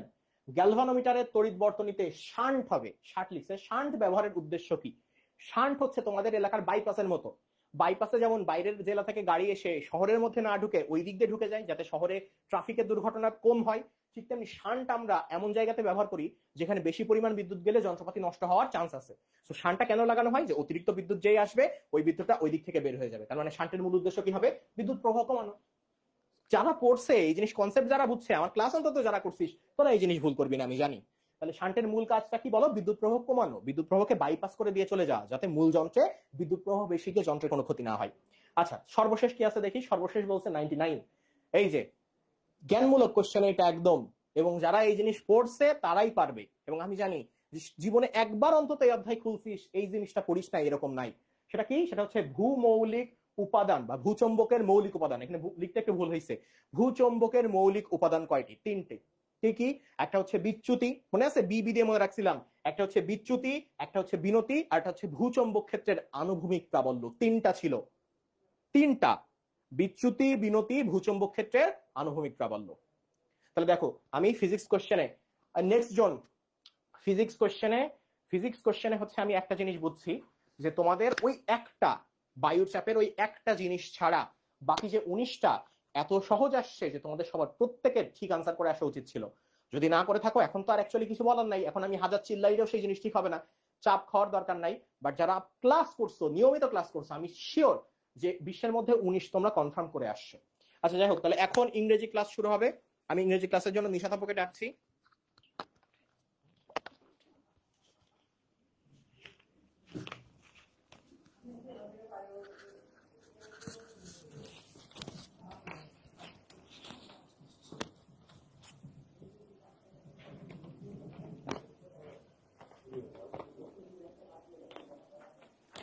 আসসালামু আলাইকুম, আশা করি সবাই ভালো আছো। পরীক্ষাও আলহামদুলিল্লাহ মোটামুটি সবাই ভালোই দিয়েছো। তো প্রশ্ন তো দেখছো সবাই।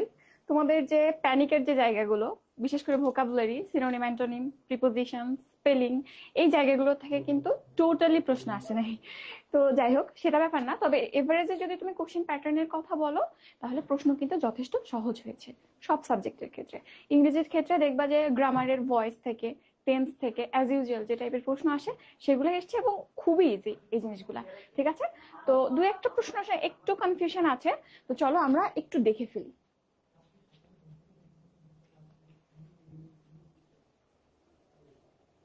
আচ্ছা, প্রথম প্রশ্ন হচ্ছে 3 নম্বর। দেখো 3 নম্বর প্রশ্নে কি বলছে। আচ্ছা, 3 নম্বর প্রশ্নে কি বলছে দেখো, which of the following sentence is correct? তো এখানে as first, as, then, as much as, এরকম কিছু সেন্টেন্সের রুল তোমরা নিশ্চয়ই দেখেছো। তো এই ক্ষেত্রে দেখো, যে কোনো as dash dash as এই টাইপের সেন্টেন্সের ক্ষেত্রে প্রথমে একটা ক্লজ থাকে, শেষে একটা ক্লজ থাকে। তো প্রথমে যে ক্লজটা থাকে তার ক্ষেত্রে সাধারণত স্ট্রাকচারটা এরকম হয়, একটা সাবজেক্ট থাকবে, একটা ভার্ব থাকবে। হয় এই স্ট্রাকচারটা হয়, বা হইতে পারে সাবজেক্ট, তারপর একটা অক্সিলিয়ারি, তারপর ভার্ব। এই 2 রকম স্ট্রাকচার হয় প্রথম ক্লজটার ক্ষেত্রে। আর দ্বিতীয় ক্লজটার ক্ষেত্রে ডিরেক্ট আমরা সাবজেক্ট রাখতে পারি, যদি এই স্ট্রাকচার থাকে। প্রথম স্ট্রাকচারে সাবজেক্ট এন্ড ভার্ব থাকলে পরের স্ট্রাকচারে আমরা শুধু সাবজেক্ট রাখি। লাইক যদি এই সেন্টেন্সটার কথা বলতাম, তাহলে এরকম যদি হয়তো, you run as fast as, যদি ইউ রান থাকতো সাবজেক্ট প্লাস ভার্ব, সেক্ষেত্রে আমরা শুধু হিতেই শেষ করে দিলাম। বাট এখানে দেখো ক্যান দিয়ে শুরু হয়েছে। তো যদি স্ট্রাকচার এরকম হয় subject plus auxiliary plus verb, তাহলে অবশ্যই সেকেন্ড ক্লজের ক্ষেত্রে সাবজেক্ট প্লাস অক্সিলারি এই ফর্মে লিখতে হবে। ঠিক আছে, তো সেই অনুযায়ী যদি দেখো এখানে যেহেতু অক্সিলারি আছে, প্রথমের অংশগুলো সব ক্ষেত্রে একই, can you run as fast as এই পর্যন্ত। তাহলে পরবর্তীতে কি হবে, সাবজেক্ট প্লাস এই যে অক্সিলারিটা আছে না, এটাই হবে। অর্থাৎ পরবর্তীর অংশটা হি ক্যান, অর্থাৎ অ্যান্সার কি হবে, জি হবে। ঠিক আছে, খুবই ইম্পর্টেন্ট কিন্তু এই প্রশ্নটা, একটু দেখিও রুলটা। ওকে, এর পরের প্রশ্ন হচ্ছে 5 নম্বর। 5 নম্বর দেখো, which of the following is the active form of the statement? অর্থাৎ এই যে সেন্টেন্সটা দেওয়া আছে তার অ্যাক্টিভ ফর্মটা জানতে চেয়েছে। কি দেওয়া আছে, my book has been lost by me. এখানে অ্যাকচুয়ালি এত রুল তো দেখাই লাগে না, তুমি একটু খেয়াল করো টেন্সটা কি টেন্সে আছে। হ্যাজ বিন লস্ট, এটা কোন টেন্সে বলো তো? দেখো has plus been plus V3, দেখো প্রেজেন্ট পারফেক্ট ফর্মুলাতে আছে। এখন জাস্ট তুমি এইখানটাতে ওই রুলটাই যদি খুঁজো যে এইখানে কোনটা পারফেক্টের ফর্মুলাতে আছে, প্রথমে যদি যাও আই হ্যাড লস্ট মাই বুক, তো এখানে পাস্ট পারফেক্ট আছে, এটা কি হবে? কখনোই না। তো এটা আনসার হচ্ছে না। আই লস্ট মাই বুক, এটা সিম্পল পাস্টে আছে, এটা হচ্ছে না। তারপর দেখো হ্যাভ লস্ট, এই যে ফর্মুলাটা, এই ফর্মুলার ক্ষেত্রে দেখো তুমি এইখানটাতে কি দেখছিলা? প্যাসিভের ক্ষেত্রে পারফেক্টের ফর্মুলা, প্রেজেন্ট পারফেক্টের। তো জাস্ট টেন্স দেখলেই তো এটা পারা যায়, পরেরটা তো কোনোভাবেই হয় না। তো দেখো শুধু যদি টেন্স দেখো তাইলেই কিন্তু এটা আনসার করে আসছে। আর বাকি জিনিসটা তো জানো যে অবজেক্টটা সাবজেক্ট হয়, সাবজেক্টটা অবজেক্ট হয়, সে ফর্মুলা অনুযায়ী দেখো এই যে মি ছিল ওইটা সাবজেক্টের জায়গায় আসছে, সাবজেক্ট যেটা মাই বুক ছিল সেটা অবজেক্টের জায়গায় গেছে, সবকিছু কিন্তু ওকে আছে। ঠিক আছে, এগুলো খুব ইজি, আসলে সব সময়ই এই জায়গা থেকে এরকম সহজ প্রশ্নই আসে। আচ্ছা এরপর দেখো পরবর্তী প্রশ্ন 7 নম্বর। 7 নম্বর প্রশ্নটা দেখছি তাই না? 7-এর পরে আছে 13। 13 নম্বর প্রশ্নটা দেখো, which of the following is the passive form of the statement you have to admit this? তাইলে ভয়েস থেকে কিন্তু আমরা দুইটা প্রশ্ন পেয়েছি। যখন ক্লাসে পড়াইছিলাম বলছিলাম যে ভয়েস, ন্যারেশন এবং সেন্টেন্স ট্রান্সফরমেশন ইজি হইলেও বারবার এখান থেকে কিন্তু প্রশ্ন আসে। তো এই জিনিসগুলা সহজ হইলেও দেখবা আমি যখন ক্লাস নিয়েছিলাম বারবার আমি বলার পরও তোমরা ভুল বলতেছিলা, এবং আমি যখন বলছি পড়ছো তখন আপু এগুলো তো পারি, বাট তারপরও দেখবা যে কোশ্চেন দেখে অনেকেই অনেকগুলাই ভুল করছো। তো সহজ জিনিসও না দেখলে কিন্তু কঠিন হয়ে যায়, অপরিচিত হয়ে যায়। তো এখানে স্টেটমেন্টটা কি? You have to admit this. তো এখানেও তুমি জাস্ট টেন্স দেখো, আর কিছু দেখতে হবে না। হ্যাভ টু আছে, হ্যাভ টু থাকলে আমরা সাধারণত এটা একটা কম্পালসারি স্টেটমেন্ট। তো এখানে সাধারণত এখানে ইউ আছে তো এখানে হ্যাভ টু, যদি এখানটাতে থার্ড পারসন সিঙ্গুলার আসে হ্যাজ টু, এই ফর্মুলাতে আর কিছু না। তাইলে এখানে অবশ্যই হ্যাভ টু বা হ্যাজ টু থাকবে। তাইলে ইউ আর টু কখনোই কিন্তু হবে না, এবং ইউ ইউর জায়গায় থাকবে না যদি তুমি প্যাসিভ করো। This has to be admitted by you. দেখো এই স্টেটমেন্টের মধ্যে হ্যাজ টু আছে, এখানে হ্যাড টু আছে, ইজ টু আছে। তাহলে আমরা কি বললাম? ইদার হ্যাভ টু থাকবে অর হ্যাজ টু থাকবে। তাহলে এই স্টেটমেন্টে হ্যাজ টু আছে, এবং দেখো অবজেক্ট যেটা ছিল দিস, এটা সাবজেক্টের জায়গায় চলে আসছে, প্লাস হ্যাজ টু যে কোনো মডেল অক্সিলারির ক্ষেত্রে বি প্লাস ভি3 আসে, সেই অনুযায়ী বি প্লাস অ্যাডমিটেড হয়েছে, এন্ড এই যে সাবজেক্টটা ছিল সেটা অবজেক্টের জায়গায় চলে গেছে। সো আনসার কি? বি। এটা তোমরা পারবা। ওকে, এরপর 22। চলো 22 যাই।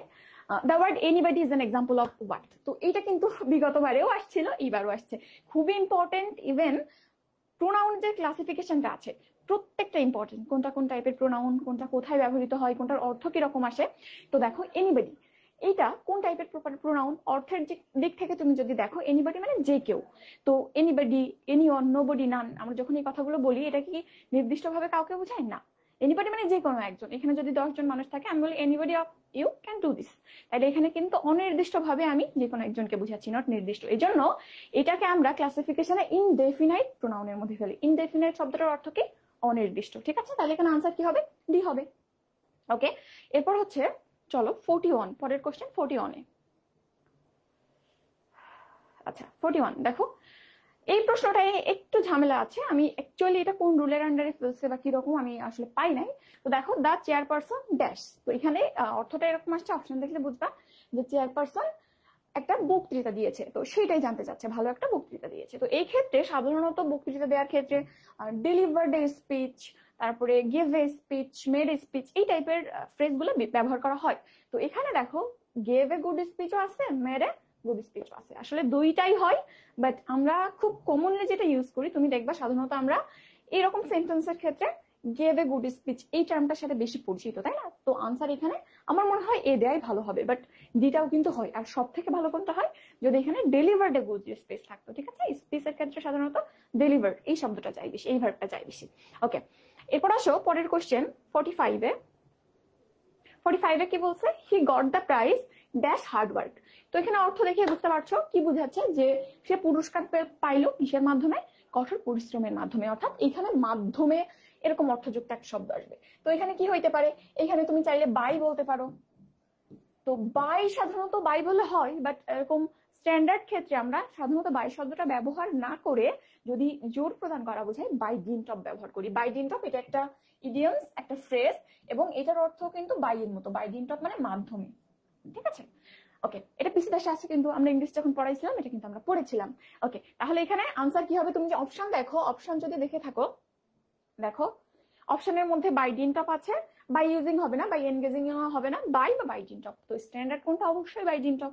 যেহেতু ইংলিশ পরীক্ষা দিচ্ছ তো অবশ্যই স্ট্যান্ডার্ড ফ্রেজটা চয়েস করতে হবে। তাহলে এখানে আনসার কি হবে? এ হবে। ওকে, এরপর আসো 45 এর পর কত আছে? 52। এই যে complete the sentence with on of the words given in below. তো এখানটাতে you may accept the gift dash you may refuse it. তো এখানে দুইটা ক্লজ আছে, দুইটা ক্লজকে কানেক্ট করতে হবে। তো দুইটা ক্লজকে কি কানেক্ট করে? কানেক্টর বলি সাধারণত আমরা, বা যদি আরো স্পেসিফিক করে বলি তাহলে কনজাংশন। তো দেখো আমরা বলে থাকি যদি দুইটা ক্লজ একই রকম অর্থ দেয় তাহলে অ্যান্ড বসাইতে পারি, যদি ভিন্ন অর্থ দেয় বাট বসাইতে পারি। তুমি এই দুটো সম্পর্ক দেখো তো, you may accept the gift, তুমি চাইলে গিফটটা গ্রহণ করতে পারো, dash you may refuse it, আবার এটা রিফিউজও করতে পারো। দুইটার মধ্যে বৈপরীত্য বোঝাচ্ছে না, এজন্য এখানটাতে কি হবে? অর বা বাট হবে। তো এখানে অর আছে, দেখো আর অপশন গুলো উপরে চলে গেছে, এন্ড আছে, বাট আছে, অ্যাজ আছে। বাট তুমি যদি অর্থের ক্ষেত্রে দেখো তাইলে দেখো তুমি বলো যে you may accept the gift or you may refuse it, তুমি চাইলে এটাকে গ্রহণ করতে পারো বা না চাইলে রিফিউজ করতে পারো। তাহলে এখানে আনসার কিন্তু সব থেকে অ্যাপ্রোপ্রিয়েট কোনটা হয়? অর হয়, ঠিক আছে? ওকে, আর যখন বাট দিবা, বাট মানে অলরেডি যদি ঘটনাটা হয়ে যায় সেক্ষেত্রে আমরা কনফার্মিটির ক্ষেত্রে বাট দিই। এখানে কিন্তু অবশ্যই অর হবে যেহেতু এখন ইনসিডেন্টটা হয় নাই। ওকে, 52 এর পরে হচ্ছে 59। দেখো আমার কোশ্চেন গুলো কেটে গেছে সব জানি। The sentence he seems to have acted rightly, এখানে দেখো কোন টেন্স সেটা জানতে চেয়েছে। এখানে দুইটা টেন্স আছে, প্রেজেন্টেশনটা কিরকম? হি সিমস, এটা প্রেজেন্ট ইনডিফিনাইট, তুমি বুঝতে পারছো। আচ্ছা, পরের যে পোর্শনটা আছে এখানে কি বলছে? পরের পোর্শনের ক্ষেত্রে to plus have plus acted বলছে, অর্থাৎ হ্যাভ প্লাস V3 এই ফর্মুলা আছে। এটা কিন্তু পারফেক্টের স্ট্রাকচার, বিশেষ স্ট্রাকচার প্রেজেন্ট পারফেক্টের স্ট্রাকচার। অর্থাৎ এখানে দুইটা পোর্শন আছে, তুমি মনে রাখো প্রেজেন্ট ইনডেফিনাইট এন্ড আরেকটা কি বললাম? Present perfect. এখন তুমি অপশন দেখো, একটু অপশনে না গেলে এটা আসলে বলা যায় না। প্রথমে পাস্ট কন্টিনিউয়াস আছে, এখানে পাস্টের কোনো ছিটেফোঁটা আছে নাই, সো পাস্ট কন্টিনিউয়াস হবে না। সিম্পল পাস্ট নো, পাস্ট নাই। পাস্ট পারফেক্ট না, তাও না। তাহলে একটাই অপশন থাকে, সেটা হচ্ছে পারফেক্ট। তাইলে পারফেক্ট আমি বুঝলাম, পরবর্তী শব্দটা বলছে ইনফিনিটিভ। ইনফিনিটিভ কেন হইলো? দেখো এই স্ট্রাকচারটার ক্ষেত্রে টু হ্যাভ অ্যাক্টেড আছে, আমরা ইনফিনিটিভের স্ট্রাকচার কি জানি? টু প্লাস যে কোনো একটা ভার্ব। তো এই জন্যই এটা পারফেক্টের আন্ডারে পড়তেছে, এবং এটা কি হচ্ছে বললাম? এটা অবশ্যই ইনফিনিটিভের মধ্যেও পড়বে। ওকে, এরপর আসো 59 এর পর 71-এ। 71-এ কি বলছে? The term bravo is dash. তো তোমরা নিশ্চয়ই জানো এটা, যে পার্টস অফ স্পিচের একদম লাস্টে আমরা খুবই কম গুরুত্ব দিয়ে যে ক্লাসিফিকেশনটা পড়ি সেটা হচ্ছে ইন্টারজেকশন। ইন্টারজেকশনের মধ্যে আমরা সাধারণত কি বলে থাকি? যে যে ওয়ার্ডগুলো এক্সক্লামেশন প্রকাশ করে, এক্সক্লামেটরি সেন্টেন্সে যে ওয়ার্ডগুলো এক্সপ্রেশন এক্সক্লামেশন প্রকাশ করে সেগুলো ইন্টারজেকশন। এবং ব্রেভো শব্দটা, ব্রেভো আমরা কখন বলি? ব্রেভো মানে এই রে সাব্বাস, সাবাস শব্দটা কিন্তু আমরা খুব বেশি ব্যবহার করি। তো ব্রেভোর অর্থ হচ্ছে সাব্বাস। তো এই জন্য যেহেতু এটা এক্সপ্রেশন বুঝাচ্ছে, এই জন্য এটা কি হবে? ইন্টারজেকশন হবে। ঠিক আছে, এটা একটু দেখিও। এরপর আসো 71 গেল, 74-এ আসো। I have a cow which is red, এটা হচ্ছে প্রেজেন্ট ক্লজ থেকে আসছে। তো এখানে বলেছে যে the principal clause in the sentence, এই যে সেন্টেন্সটা দেওয়া আছে এখানে প্রিন্সিপাল ক্লজ কোনটা? তো দেখো ক্লজ কয়টা আছে? এখানে দুইটা, I have a cow and which is red. তো আমরা কিন্তু জানি যে এটা কোন টাইপের সেন্টেন্স? এটা হচ্ছে একটা কমপ্লেক্স সেন্টেন্স। কমপ্লেক্সের ক্ষেত্রে সাধারণত দুইটা ক্লজ থাকে, একটা বলি প্রিন্সিপাল আর একটা সাবঅর্ডিনেট। তো যে ক্লজটার সাথে এই যে উইথ, হোয়াট, দ্যাট এগুলো যুক্ত থাকে তাকে আমরা কি বলে থাকি? Subordinate clause. এটা কি তাহলে সাবঅর্ডিনেট ক্লজ যার নিজস্ব কোনো অর্থ নাই। যদি বলি উইচ ইজ রেড মানে যেটা লাল, এরকম কিন্তু পূর্ণ মিনিং আসছে না, তোমার জানতে ইচ্ছে হচ্ছে জিনিসটা কি। আর যদি বলো আই হ্যাভ এ কাউ, তাহলে আমার একটা গরু আছে, এটা বললে এটা কিন্তু একটা ফুলফিল সেন্টেন্স। তো এখানে প্রিন্সিপাল ক্লজ কোনটা? প্রিন্সিপাল ক্লজ কিন্তু এটা, I have a cow. So এখানে আনসার কি হবে? এই যে আনসার সি হবে, আই হ্যাভ এ কাউ। ওকে, এরপর আসো 71 এর পর 74 গেল, 76। 76 এর ক্ষেত্রে কি বলছে? The adverb of the noun rotation. তো সাধারণত অ্যাডভার্ব কিন্তু আমরা খুব সহজেই চিনতে পারি যে অ্যাডভার্বের শেষে এলওয়াই থাকে। তাহলে তুমি দেখো এলওয়াই যুক্ত ওয়ার্ড কোনটা? এখানে কিন্তু আনসার দেখতেই পাচ্ছ, এলওয়াই যুক্ত একটা শব্দ আছে সেটা হচ্ছে রোটেশনাল। এবং আরেকটা রুল তুমি জানো যে নাউনের শেষে এলওয়াই যুক্ত হলে অ্যাডজেক্টিভ তৈরি হয়, অ্যাডজেক্টিভের শেষে এলওয়াই যুক্ত হলে অ্যাডভার্ব তৈরি হয়। তো এখানটাতে যদি তুমি একটু খেয়াল করো যে কনফার্ম হইতে পারো এটা আদৌ অ্যাডভার্ব কিনা। তো এলওয়াই বাদ দিলে কোন পোর্শন থাকে? রোটেশনাল। তো রোটেশনাল শব্দটা নিজে কিন্তু অ্যাডজেক্টিভ, তো তারপর যখন এলওয়াই যুক্ত করছো অবশ্যই সেটা অ্যাডভার্ব হবে। সো আনসার অবশ্যই সি হবে। ওকে, 76 গেল, এরপর 78-এ আসো। Complete the sentence as generic by words given below. তো এখানে কি বলছে? Bengalis are intelligent. এর আগে একটা গ্যাপ ছিল, সেটা চলে গেছে। এখানে একটা গ্যাপ ছিল যে ড্যাশ বেঙ্গলিস আর ইন্টেলিজেন্ট। তো এই ক্ষেত্রে সাধারণত আমরা জাতি বুঝাইতে কি করি? জাতি বুঝাইতে আর্টিকেল দা প্লাস সেই জাতির নামটা লিখি, ঠিক আছে? তো এই ক্ষেত্রে তাহলে এখানটাতে কি হবে? দা বেঙ্গলিস, যেমন আমরা পড়েছি না, the English speaks the English. প্রথম দা ইংলিশ, এটা হচ্ছে জাতি, পরের ইংলিশ হচ্ছে ভাষা। তো এখানেও একই রুলে আমরা কোনটা দাগাবো? দা দাগাবো। তাইলে জাতির আগে যে দা বসে আর্টিকেলের ওই রুল থেকে কিন্তু এটা চলে এসেছে। ওকে, এরপর হচ্ছে 78 গেল, 79 আসলো। পরে আরেকটা প্রশ্ন আছে 79-এ কি বলছে? He dash when the teacher entered the room. তো এরকম ওয়েন যুক্ত সেন্টেন্সের ক্ষেত্রে প্রথম ক্লজটা যে টেন্সে হয়, পরের ক্লজটা সেই টেন্সে হয়। তো এখানে টেন্সটা কি আছে দেখো, the teacher entered the room, এটা হচ্ছে সিম্পল পাস্ট। তো এই ক্ষেত্রে প্রথম ক্লজটা শুধু যে সিম্পল পাস্ট হবে তা না, এখানে দেখা যায় যে অ্যাকশনটা কিরকম হচ্ছে, কন্টিনিউয়াস নাকি নন কন্টিনিউয়াস, এই অনুযায়ী আমরা পাস্টের যে কোনো একটা হয় সিম্পল পাস্ট, নাহলে পাস্ট কন্টিনিউয়াস, পাস্ট পারফেক্ট, যে কোনো একটা হইতে পারে। তো এখানে দেখো টিচার এখানে বুঝাচ্ছে যে শিক্ষক যখন প্রবেশ করলো তখন সে পড়ছিল, এটা কিন্তু একটা কন্টিনিউয়াস অ্যাকশন, তুমি ভাবলেই বুঝতে পারবা, এরকম একটা অর্থ দিচ্ছে। তো এই জন্য এটা পাস্ট কন্টিনিউয়াস হবে, পাস্ট হবে এটা শিওর, বাট পাস্টের কোন ফর্মটা? Past continuous. তাইলে এখানে কি বলা যায় দেখো তো, উইল হ্যাভ স্টাডিড, না এটা হবে না। তারপর দেখো হ্যাড স্টাডিড, না হ্যাড স্টাডিড বলে এরকম বুঝাই তো যে টিচার যখন প্রবেশ করছে তার পড়াশোনা অলরেডি শেষ, বাট এরকম অর্থ দিচ্ছে না। ওয়াজ স্টাডিং, ইয়েস এখানে ওয়াজ স্টাডিংই হবে, এবং হ্যাজ স্টাডিড কখনোই হবে না। বাট কেন?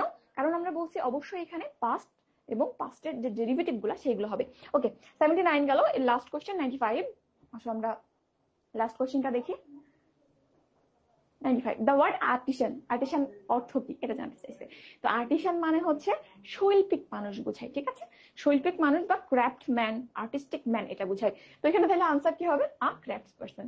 এটা একেবারে মানে ডিরেক্ট, এটা বলা যায় কাইন্ড অফ ভোকাবুলারি থেকে আসছে। বা তুমি যদি খুব বেশি হতাশ লাগে যে এত কষ্ট করে সিনোনিম অ্যান্টোনিম পড়লাম বাট কমন পাইলাম না, তাদের জন্য বলি যারা সিনোনিম অ্যান্টোনিম পড়ছো শব্দটা কিন্তু পাইছিলা। তো এটা ভেবেই তোমরা হচ্ছে সান্ত্বনা নাও। আর এই পর্যন্তই ছিল। তো ইংলিশ কোশ্চেন কিন্তু দেখছো মোটামুটি ইজি হয়েছে, দেখবা যে সবগুলাই। গ্রামার তো এমন কোন রুলের মধ্যে থেকে প্রশ্ন আসে নাই যেটা আমি বলি নাই। ওই যে তোমরা যেটা বললা অ্যাজ মাফ অ্যাজ ফার্স্ট অ্যাজ, এটাও কিন্তু আমি বলছিলাম লাস্টে, ওই যে অবশ্যই লাস্টের পোর্শনে যে হি, ওইটা যখন সিঙ্গেল ভার্বের ক্ষেত্রে হয় তখন সব সময় যে সাবজেক্টিভ ফর্মে বসে, ওইটা যখন বলেছিলাম তখন কিন্তু আমি বলতাম যে কেন এখানটাতে সিঙ্গেল হি আছে, হিম হইলো না, বা এরপরে ভার্ব কেন নেই। তো যাই হোক, মোটামুটি কোশ্চেন সহজ হয়েছে, ইনশাল্লাহ সবাই ভালো করবা। তো আজকে ইংলিশ সলভ এই পর্যন্তই। এরপর তোমাদের মিম আপু আসছে, জিকে সলভটা নিয়ে নেবে।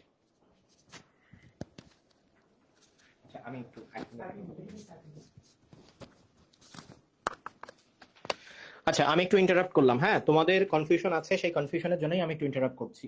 সেটা হচ্ছে এই যে একটু আগে যে প্রশ্নটা আমি বললাম যে পৃথিবীর ঘূর্ণন হঠাৎ থেমে গেলে মেরু বস্তুতে, হ্যাঁ সরি, পৃথিবীর ঘূর্ণন হঠাৎ যদি না থাকে সেক্ষেত্রে পৃথিবীর পৃষ্ঠে কোনো বস্তুর ওজনের কি হবে। এখন আমি তোমাদের বলি, এই যে প্রশ্নটা আছে যে পৃথিবীর ঘূর্ণন না থাকলে কি হবে, দেখো আমার হাতে যে জিনিসটা আছে এটা হচ্ছে তপন স্যারের, এই জিনিস সব কিন্তু তোমাদের দেওয়া হয়েছিল, তপন স্যারের হচ্ছে এক্সারসাইজ। এখন আমরা খুব ভালোভাবেই জানি যে ঘূর্ণন যদি থেমে যায় তখন কিন্তু ওজন বৃদ্ধি পাবে। তো তপন স্যার কি করছে, এটা দিনাজপুর বোর্ডের প্রশ্ন 17 সাল, তপন স্যার ওইটার উত্তর করছে বৃদ্ধি পাবে। তপন স্যার উত্তর করছে বৃদ্ধি পাবে। এখন এটা দেখে তোমরা আমাকে বলতেছো, দেখো এই একই প্রশ্ন আবার ইসাক স্যারের কাছে আছে, এই যে সবার উপরে পৃথিবীর ঘূর্ণন না থাকলে পৃথিবী পৃষ্ঠের কোন স্থানে বস্তুর ওজন কি হবে, এখানে কিন্তু আবার আছে অপরিবর্তিত থাকবে। মজার ব্যাপার যে এটা আবার চট্টগ্রাম বোর্ড 17-তে আসছে, এখানেও 4 নম্বরের অপশন অপরিবর্তিত থাকবে। আবার এইটা দিনাজপুর বোর্ডে আসছে, এইটারও 4 নম্বরের অপশন হচ্ছে অপরিবর্তিত থাকবে। কিন্তু তুমি যদি প্রশ্ন দেখো এই জায়গাতে দেখবা যে কোনো পরিবর্তন নাই বা এই জাতীয় কোনো একটা কথা বলছে, তার মানে 4 নম্বর অপশনটা কিন্তু বানাই দিছে। তাহলে এক জায়গাতে এক জায়গাতে 4 উত্তর করছে, অনলি আল্লাহ নোস যে কোনটা তারা উত্তর করবে, কোন বই থেকে প্রশ্ন করছে তার উপর নির্ভর করবে উত্তর কোনটা হবে। ঠিক আছে? আচ্ছা, আরেকটা নিয়ে কথা বলতেছো, এটা সম্ভবত আমি ঠিক বলছি বাট এই পিডিএফটাতে ভুল ছিল, সেটা হচ্ছে 64 নাম্বার। এটা হচ্ছে 64 নাম্বার, আমি দেখাই তোমাদের। 64-এ এই যে 64 নাম্বার, এ দেখো তাপের যান্ত্রিক সক্ষমতা রাখো, একদম সরাসরি দেখাইলাম না যে ডাব্লিউ সমানুপাতিক কিউ সমান করার জন্য ডাব্লিউ সমান জে কিউ নেওয়া হইলো। তখন আমি জে কি পাইলাম বলো তো? তখন আমি জে কি পাইলাম? তখন আমি জে সমান কি পাইছিলাম? যে ডাব্লিউ বাই কিউ। ডাব্লিউর একক কি? ডাব্লিউ তো ওয়ার্ক, জুল, আর কিউ এর একক কি? ক্যালোরি, তাহলে জুল পার ক্যালোরি। এই যে আমার বি নাম্বারটা উত্তর হবে, এটা না। ঠিক আছে, সামান্য ভুল আছে বাট আমি কিন্তু তোমাদের জুল পার ক্যালোরি বলছি, যারা জুল পার ক্যালোরি করছে এটা ঠিক। যাই হোক, এরপর তোমাদের মিম আপু আসছে, জিকের যে অংশগুলো আসছে এটা মিম আপুর কাছ থেকে মিলিয়ে নাও।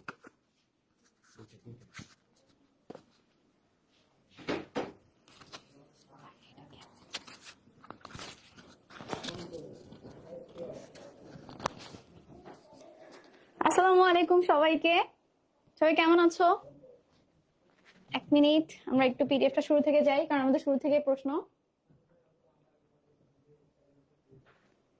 আচ্ছা দেখো, জিকে প্রশ্নটা এবার স্বাভাবিকের তুলনায় একটু কঠিন আসছে। নর্মালি দেখা যায় সবগুলো বিসিএস এর প্রশ্ন তুলে দেয়, এবার বিসিএস এর বাইরে গিয়ে বা ধরো তোমার বিভিন্ন ভর্তি পরীক্ষা চাকরির প্রশ্ন ছাড়াও কিছু বাইরে থেকে প্রশ্ন এসেছে, কিন্তু প্রশ্ন এমন এসেছে যে তুমি ইজিলি 6 থেকে 7টা অ্যান্সার করতে পারো। ঠিক আছে, একদম অ্যাকুরেটলি তোমার ধরো অনেকে বলছে যে আপু 10টা কেন, 10টার মধ্যে 2টা ভুল করেছি, 10টার মধ্যে 3টা ভুল করেছি, কিন্তু তুমি যদি জিকের মধ্যে মোটামুটি 6-7 নাম্বার তুলতে পারো তাহলে মনে করো যদি বাকি সেগমেন্ট ঠিক থাকে তোমার ইনশাআল্লাহ ভালো একটা মেডিকেল চলে আসবে। ঠিক আছে, আচ্ছা দেখো এখন আমরা একটু সলভের দিকে আগাই। ফার্স্টেই প্রশ্ন আসে হচ্ছে তোমার বাংলাদেশের 100 টাকার নোটে কোন মসজিদের ছবি আছে। তুমি যদি বিসিএস এর প্রশ্ন ঘেটে থাকো দেখবা বিসিএস এর প্রশ্নের মধ্যে আগে মেবি 26 সময় বিসিএস একটা প্রশ্ন এসেছিল যে বাংলাদেশে 2 টাকা এবং 5 টাকার কয়েনের মধ্যে কিসের কিসের ছবি আছে। তাহলে এই দেখো বিসিএস এর একটা প্রশ্নের প্যাটার্ন ফলো করেছে যে টাকার মধ্যে কোন কিসের ছবি আছে। এখন 100 টাকার নোট যেটা আগের নোটটা ছিল সেখানে 60 গম্বুজ মসজিদ ছিল, কিন্তু 100 টাকার যে রিসেন্ট নোটটা আছে যেটা মধ্যে যে বঙ্গবন্ধুর ছবি সেখানে নোটের পিছনে হচ্ছে তারা মসজিদ। তাহলে এটা অ্যান্সার হচ্ছে তারা মসজিদ। অনেকে করেছে কি ওই যে পুরনো নোটটা পকেটে ছিল বের করে দেখছে 60 গম্বুজ মসজিদ, ওইটা হচ্ছে অ্যান্সার দিয়ে দিয়েছে, কিন্তু অ্যান্সার হচ্ছে তারা মসজিদ। ঠিক আছে, আশা করি আপনারা সে ভুলটা করেন নাই। আচ্ছা এরপর আমরা যাই হচ্ছে আমাদের নেক্সট প্রশ্নের মধ্যে, সেটা হচ্ছে এই যে অ্যাসেপটিক সার্জারির জনক কে। এখন এই যে এই টাইপের প্রশ্নগুলো এগুলো একটু আনকমন থাকে, দেখা যায় রিসেন্ট প্রশ্ন বা ক্লিনিক্যাল সাইড থেকে কিছু কিছু প্রশ্ন তোমরা আনকমন পড়তে পারে, এটা পুরোপুরি ভাগ্য। তো এটার অ্যান্সার হচ্ছে কি দেখো, এটার অ্যান্সার হচ্ছে আমাদের জোসেফ লিস্টার হবে, এখানে লিস্টার আসছে, জোসেফ লিস্টার। ঠিক আছে, আচ্ছা দেখো এরপরের প্রশ্নে আমরা যাই। 30 নাম্বার কোয়েশ্চেন আমাদের, না 32 মেবি। ওকে, এই যে দেখো আরেকটা রিসেন্ট প্রশ্ন যে গাজায় সাম্প্রতিক কালে সংঘর্ষ কবে শুরু হয়। দেখো গাজার যে এক্সপ্লোশনটা চলছে সেটা অনেক বছর ধরে চলছে, কিন্তু একদম তোমার ধরো এই যে বম্বিং করা, তারপর হচ্ছে সবকিছু পুড়িয়ে দেওয়া, হাসপাতাল ধ্বংস করা, এই সবকিছু মেইনলি শুরু হয় হচ্ছে 7 অক্টোবর 2023 থেকে। ঠিক আছে, এখন যারা এই গাজার আপডেট গুলো রাখছে গাজা কবে কি হচ্ছে তারা হয়তো এটা দাগিয়ে আসতে পেরেছে, তাহলে এটার অ্যান্সার কি তোমার 7 অক্টোবর 2023। এটা খুব একটা রিসেন্ট ইনফরমেশন থেকে চলে এসেছে। তো দেখো এরপরের প্রশ্ন আমরা যাই, 1 মিনিট।